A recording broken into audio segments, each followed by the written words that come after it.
kayak ngeganjel aja, tapi mau gimana lagi. Tidak hanya tentang pasien tetapi juga tentang pendonor. Darah Ira tuh dijual tau. Jiro Lupat, Ngopi Pasti Fatek Podcast. Hai, balik lagi di Ngopi Pasti. Kali ini kita kemampiran mas-mas sama mbak-mbak dari PMI Kota Cirebon. Yeay. Ada mas siapa dan mbak siapa, silakan memperkenalkan diri. Halo, saya Hidayat dari unit transfusi darah PMI Kota Cirebon. Saya sebagai kasih pengambilan darah. Ayo pada donor. Iya, dan mbaknya. Dan saya Niken Dewi Stianing Tias, pelaksana pelestarian dan pencarian donor darah sukarela. Jadi saya Dracula nih mbak. Dracula. Nyari dana, nyari darah, nyari mangsa nih. Nyari mangsa. Bisa dijelasin sedikit nggak sih tentang profesinya? Misalnya apa tuh yang tadi dijelasin Mas Daya tuh bagian apanya, ngapain gitu, ngapain di PMI, Mbak Niken juga ngapain? Saya sebagai koordinator untuk pengambilan darahnya. Oh, dia bagian rusuknya. Oh, yang eksekusi. Oh, iya. Kalau saya nyari termasuk mbak-mbaknya juga ya? Iya. Termasuk mbaknya juga ya? Saya pernah dieksekusi sama Mas Dayat. Kalau Mbak Niken ya tadi saya bagian nyari mangsanya. Oh, berarti gimana itu? Jadi kata lainnya adalah saya marketingnya mbak. Jadi saya biasakan kita ada kegiatan mobile unit lah. Nah, mobile unit itu menyasar sekolah-sekolah, kampus-kampus, terus instansi-instansi juga. Nah, sementara di masa pandemi ini kegiatan mobile unit hampir tidak ada. Iya, di stop dulu gitu ya? Boleh. Ya, di stop dan ke stop. Oh, ke stop. Lebih ke terpaksa stop. Oh gitu. Terus iya, ceritain dong donor darah di masa pandemi kayak gini. Siapa nih yang mau ngomong? Terserah lah, bebas gantian ya boleh. Dilihat dari sikon yang ada sekarang, kita mengalami penurunan yang sangat signifikan, di mana apa sih namanya, ya kayak gini nih corona, jadi berbagai wilayah PSBB ataupun calon donor merasa parno sama keadaan di lingkungannya atau di jalannya gitu, jadi kita sangat-sangat terhambat akan ketersediaan yang kita butuhkan untuk pelayan kepada pasien gitu. Stoknya berkurang banget gitu ya Mas. Kita hampir kehilangan 40-50% dari seperti sebelum pandemi seperti itu. Sampai sebanyak itu ya. Drastis. Ayo monggo teman-teman masyarakat semuanya datang langsung ke PMI. Kita juga tidak mengabaikan proses protokol kesehatan yang kita berlakukan secara hati-hati dan senantiasa buat kenyamanan calon pendonor ya. Calon pendonor. Iya. Jadi harus ayolah donor kayak gitu. Walaupun lagi corona juga PMI Kota Cirebon masih buka 24 jam ya sekarang ya. 24 jam selama masa pandemi. Selamanya kayaknya. Kita harapkan. Sanggup. Ya mudah-mudahan. Semangat harus dong. Iya.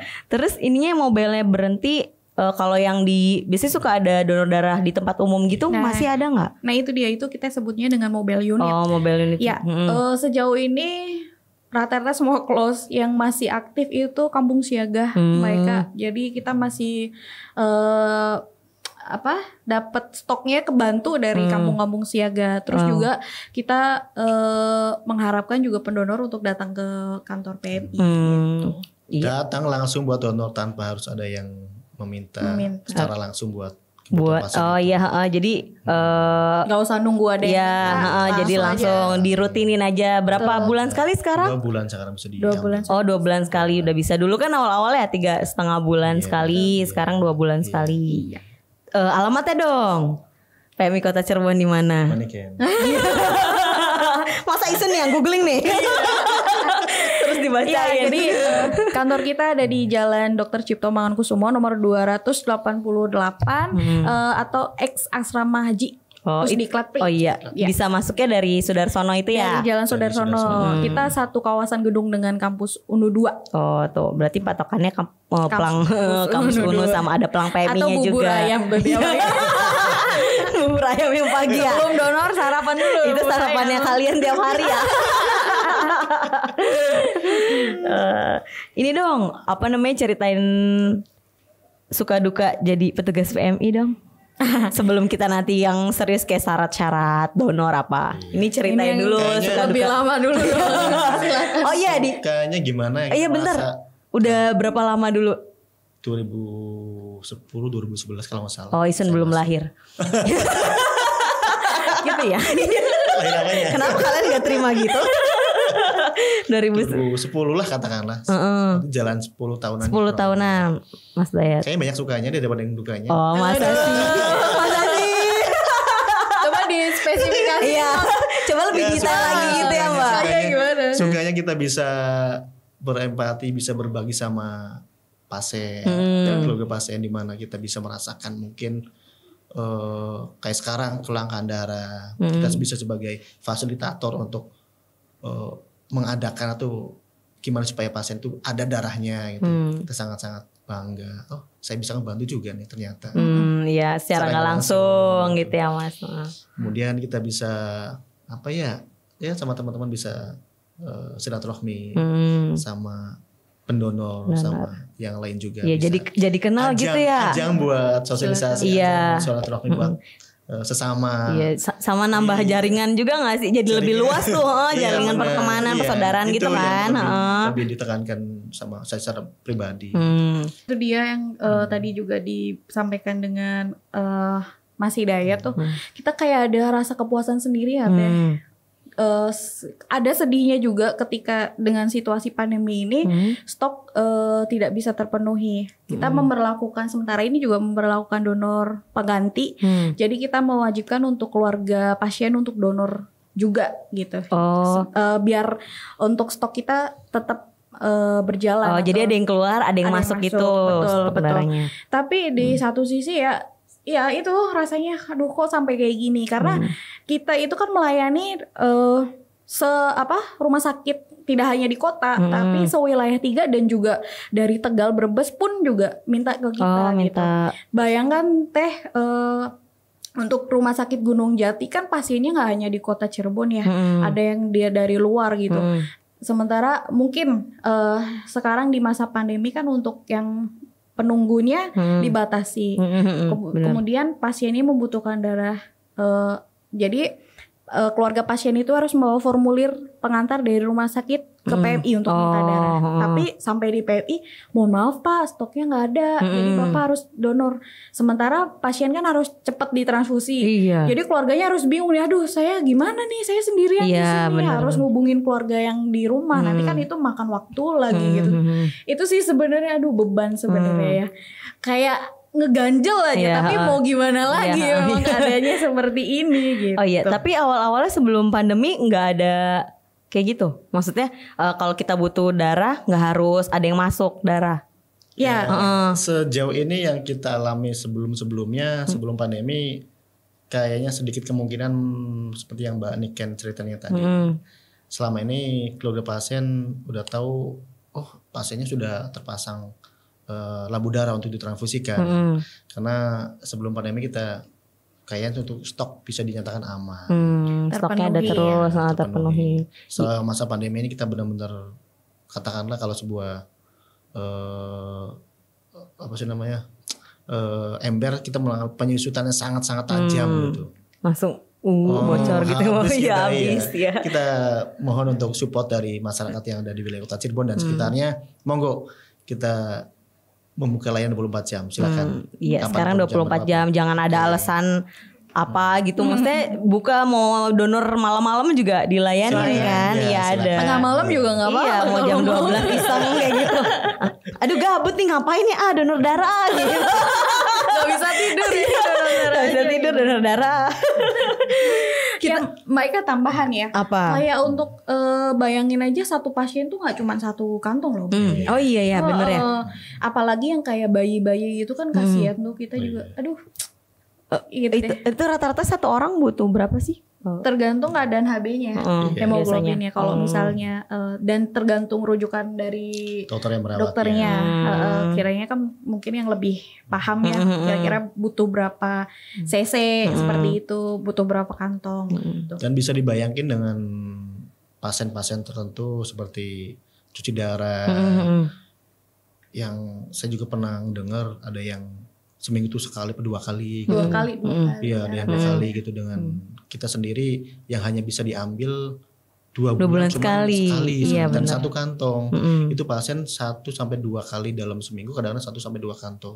Kita bisa merasakan kalau posisinya ada di dalam keluarga kita sendiri, Iya, gimana perasaannya. Iya. Saat-saat sekarang lagi. Iya, di saat stok lagi Iya. menipis banget. Ayo kita iya. motivasi buat teman-teman yang lain. Sama gini aja, woi donor woi. Itu sering bikin gini tweet di Twitter pernah nyari tentang donor darah kayak gitu di status-status WhatsApp juga kan sering donor. Jadi alhamdulillah sih beberapa temen kebujuk. Kebujuk Tapi jadi bukan jadi korban ya. Iya bukan Korban Mas. bujukan. Iya jadi tapi mereka mau sendiri gitu loh gitu. gara-gara sering lihat Ira donor bayi sih kak kayak gitu kan. Ya itu stoknya lagi ini tahu kayak gitu dan emang Isun mah rutin kayak gitu insya Allah rutin kayak gitu. Terus ya pada nanya-nanya sakit nggak Isun ceritain pengalaman Isun aja kayak gitu. Akhirnya beberapa orang ada ya Mas ya. Jadi kalau Isun ke situ kadang tadinya sendiri ya sendiri korban baru nih.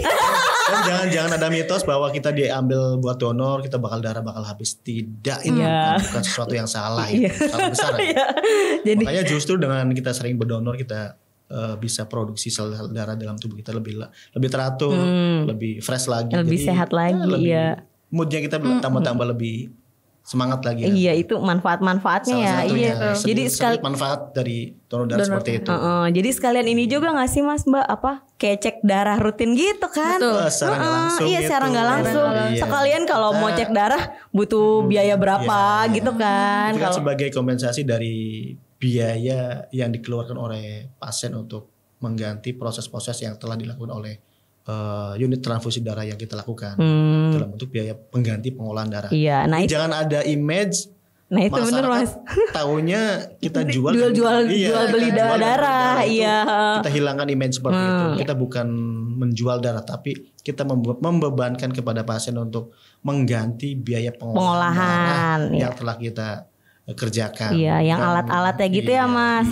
Dan kita juga tidak serta-merta darah yang kita keluarkan darah yang asal aja, tapi ada prosesnya, proses yang lama dan continue sesuai dengan standar yang kita bakukan.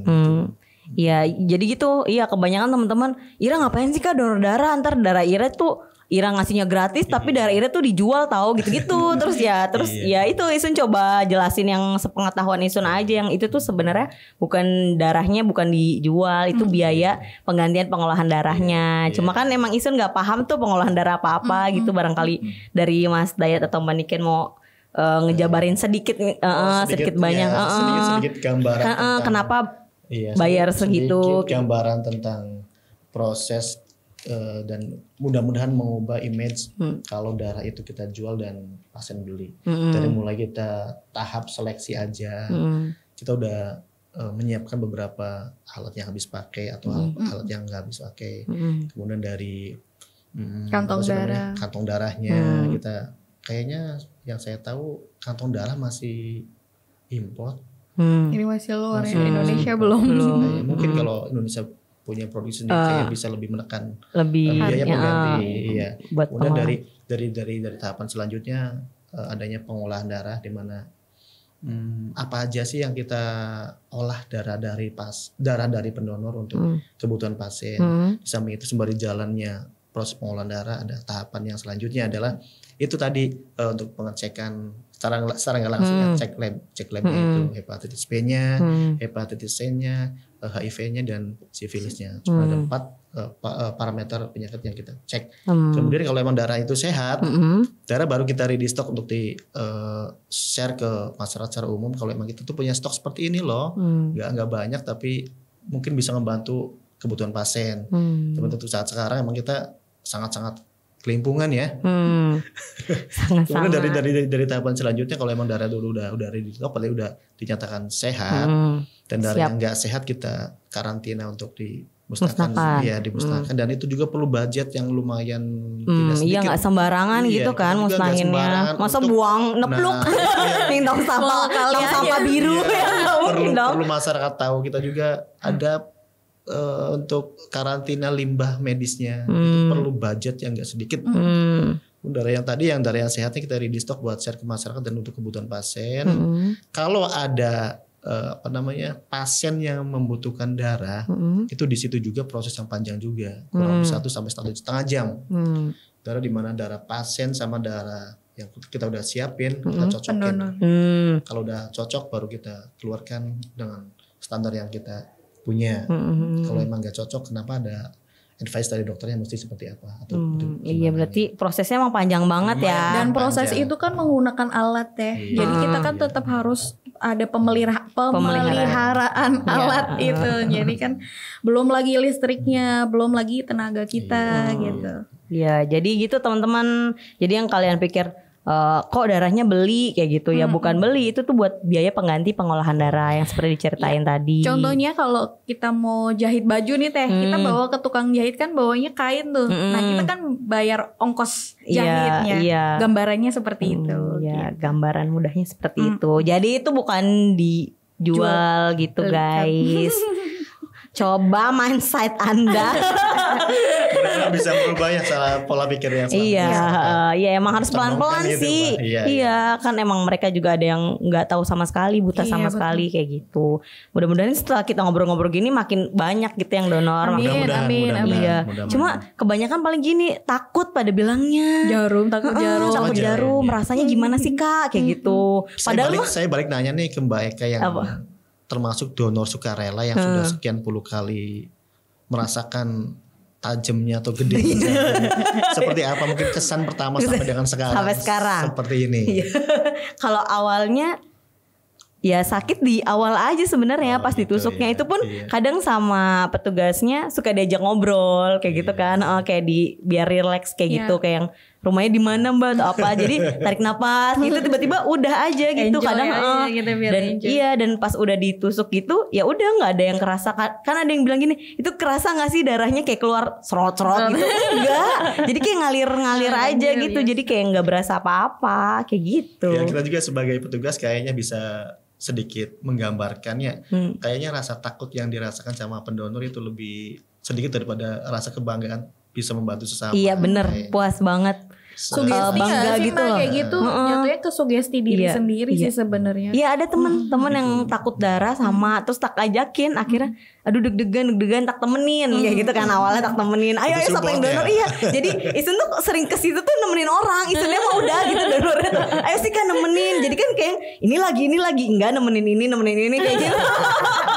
nemenin teman-teman kayak gitu, akhirnya mereka iya ya Kak nggak sakit biasa aja kayak gitu, akhirnya jadi rutin gitu. Makanya kalau itu harus coba dulu lah kayak gitu. Jangan bilang dulu tapi coba dulu ya. Iyalah coba dulu. Di sini juga ada yang belum pernah donor. Udah bisa mensupport. Iya. Semua orang-orang di sini nanti kalau perlu nanti PMI-nya tak suruh datang ke sini. Siap buat donor rutin. Di sini ada 1 juta orang. Iya. Siap deh.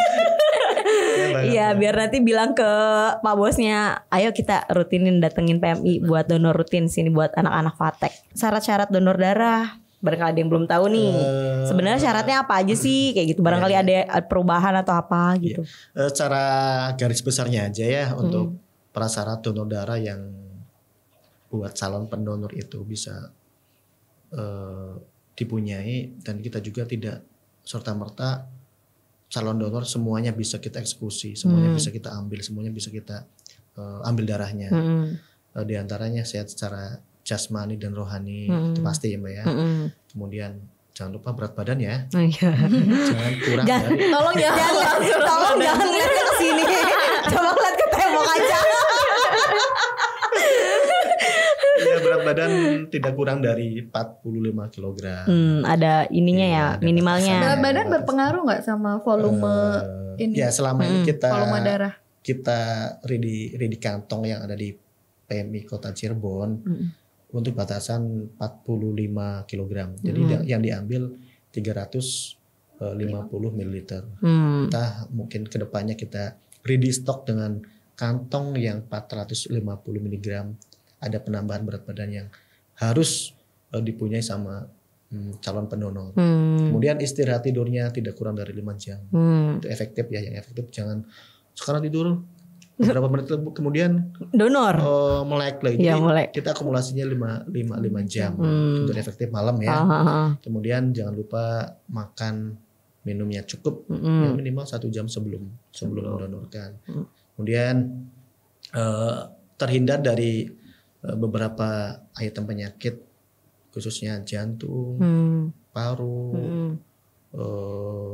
dan lain sebagainya. Nanti petugas donor darah yang bakal menyeleksi apakah penyakit itu bisa apa tidaknya. Oh, itu ditanya gitu ya Mas ya. Kemudian tidak lagi sehabis divaksinasi. Barangkali nanti ada vaksinasi hepatitis, hepatitis atau vaksinasi meningitis kan selama ini buat calon jemaah haji maupun calon jemaah umroh kan harus ya, itu nggak boleh selama 6 bulan. Oh, nggak boleh donor dulu. Nggak boleh donor dulu.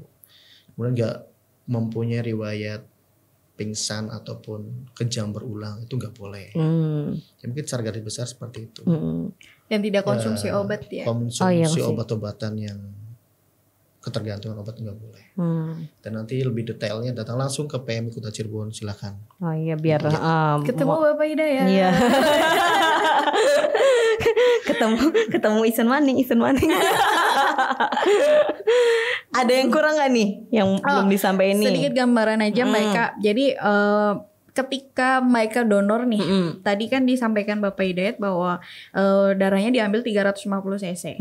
Darah itu kemudian diproses. Yeah. Diprosesnya sebelumnya kan darahnya ditampung di kantong darah tuh.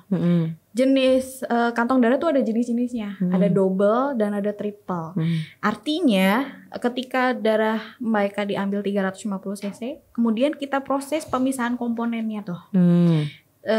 Bisa digambarkan kalau untuk yang kantong triple, artinya 3 kantong itu nanti bisa diproses PRC atau paket red cell, plasma dan juga trombosit. Artinya ketika mereka donor sudah bisa menyelamatkan 3 nyawa. 3 nyawa orang itu. Gitu. Oh, dipisah-pisah gitu.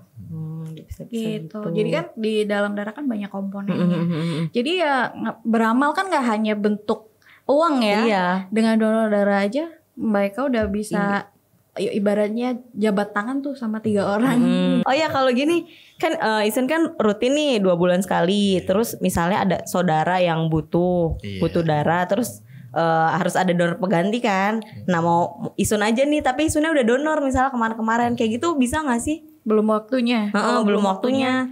Nggak bisa. Kita otomatis tolak karena di sistem juga ditolak. Enggak. Gitu. Maksudnya karena kan demi kebaikan bersama. Kebaikan buat mereka. Iya kan baru donor gitu kan, nggak boleh ya. Nah, ya kalau di dalam kebijakan unit transfusi darah kita untuk keluarga aja, keluarga inti gitu. Iya, kita kayaknya untuk donor pengganti kita indahkan dulu ya bandingkannya, karena selama ini kan kita memberikan apresiasi kepada termasuk mereka pendonor rutin.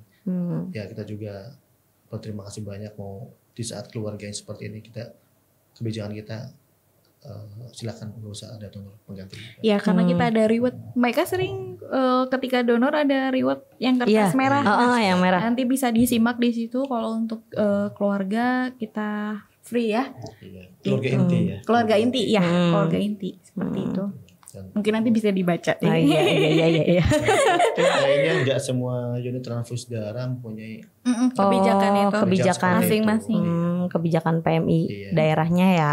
Oh, betul. Oh iya pernah baca. Jadi kayak buat keluarga kayak ibu bapak gitu-gitu ya. Jadi kayak free gitu kan. Iya, mantap emang. Oh iya, soal Isen pernah share itu di Twitter, terus pada bilang, "Kok yang dari kota lain tuh kok saya nggak dapet kayak gitu sih teh, kayak gitu nggak ada kertas itunya," katanya kayak gitu. Terus ya Isun nggak ngerti, ini di PMI Kota Cirebon ada kayak gitu. Mungkin dapur kita sama dapur PMI yang lain mungkin beda. Beda-beda. Dan mungkin ada nilai plus minusnya bagi yang lain mendonorkan darahnya. Iya. Kalau emang dirasa buat PMI Kota Cirebon lebih baik, silakan ke PMI Kota Cirebon aja donornya. Iya, yang lebih dekat juga kan. Nggak menutup pintu buat ke semua orang, nggak menutup itu buat keluar wilayah kita, silakan. Dimanapun ya, donor dimanapun yang deket, yang terjangkau lah sama merekanya. Iya. Ya kadang pada nanya juga gitu, Ira suka donor di mana sih Kak? Ya lebih enak ke PMI-nya sih langsung. Secara gitu deket. Iya. 5 langkah. Sama-sama dicipta. Atau mungkin karena servisnya. Memuaskan. Penasaran kan ada apa di PMI Kota? Kenapa Isun rajin ke situ? Datang Salah aja. satunya ada ini. Bercanda. itu nggak usah diedit. Mudah-mudahan kita memberikan servis yang terbaik buat Pendonor, dan pendonor semuanya. Mudah-mudahan kritik dan sarannya silakan bisa Dituangkan ke dalam via WA. atau chat ya. Oh, Kita ada. terbuka untuk Ada kritisi yang sosmednya nggak sih? membangun. Ada. Kita buat kritisi yang membangun silakan. Ada lagi yang mau disampaikan nggak nih? Mungkin Ada yang tambahan kurang-kurang, aja. Tambahan apa? Tadi Mbak Ika bilang kan pengen ngajak nih teman-teman di sini buat donor. Ya. Nah, buat teman-teman di luar sana juga kalau misalnya mau ngadain donor, kita mau diundang ke tempatnya bisa ngubungin saya atau bisa langsung ke PMI aja. Oh iya bener ya kayak kantornya atau Betul. apanya mau dong. Kontaknya Boleh sebutin. Saya nggak hafal. bisa melalui telepon langsung ke nomor telepon kantor kita di 0231 201 003 atau 202075 atau ke Mbak Niken langsung bisa. Atau WA. Iya. WA langsung bisa di 085 348 350404 Iya. dengan saya pribadi. Nanti ada di sini nanti. Ya. Nanti editin ya Beb. Jadi kalau untuk donor darah kan nggak cuma tentang kita nggak cuma si pasien aja. Mungkin kan selama ini orang mikirnya aku mau donor darah buat pasien gitu. Tapi kan ada efek dan manfaatnya juga buat dia si pendonor gitu. Jadi donor darah tidak hanya tentang pasien tetapi juga tentang pendonor. Iya, diri kitanya ya. Banyak manfaatnya pastinya. Iya. Sip. Siap, gitu aja. Terima kasih Mbak Ika. Iya, makasih Udah sharing-sharingnya. Terima kasih banyak dari Mbak Ika dan Semoga Mbak Ika juga nggak capek buat mensosialisasikan tentang donor darah. Masih Sun tetap bawel kok. Tetap bawel, Ira ribet banget donor darah kayak gitu. Terus ya iya ngajakin ya ayo kayak gitu. Ayo kalau mau tahu mau lihat dulu aja juga nggak apa-apa. Siapa tahu kedepannya mau ikutan donor juga. Gitu. donor langsung ya tanpa harus ada yang mengatur. Iya, bener-bener harus dari ini diri sendiri lah, kemauan diri sendiri. Iya. Makasih sharingnya. Sama-sama. Ya, nanti kita ketemu lagi setiap 2 bulan berarti kita ketemu. Oh, boleh, ya. Agenda kita mungkin barangkali sebulan sekali buat di sini nggak masalah. Modus aja kayaknya sih. Oke, catat. Sukses kedepannya, salam buat Amin. petugas PMI Sama-sama. Kota Cirebon yang lain. Semoga kita sehat semua, Iya, Mbak. amin. Kita bisa membantu sesama Iya. dan juga pendonor juga bisa membantu. Semoga pasiennya. ya stok darah juga semoga normal lagi gitu, banyak lagi penuh lagi. Amin. Semoga keadaan membaik Iya segera. semuanya. Ya. Makasih. Sama-sama. Mas Dayat Maniken. Sama-sama. Baik ya, makasih banyak. Iya. Sekian Ngopi Pasti Fate kali ini. Kita ketemu lagi di episode selanjutnya. Bye bye. Jiro Lupat Ngopi Pasti Fate Podcast.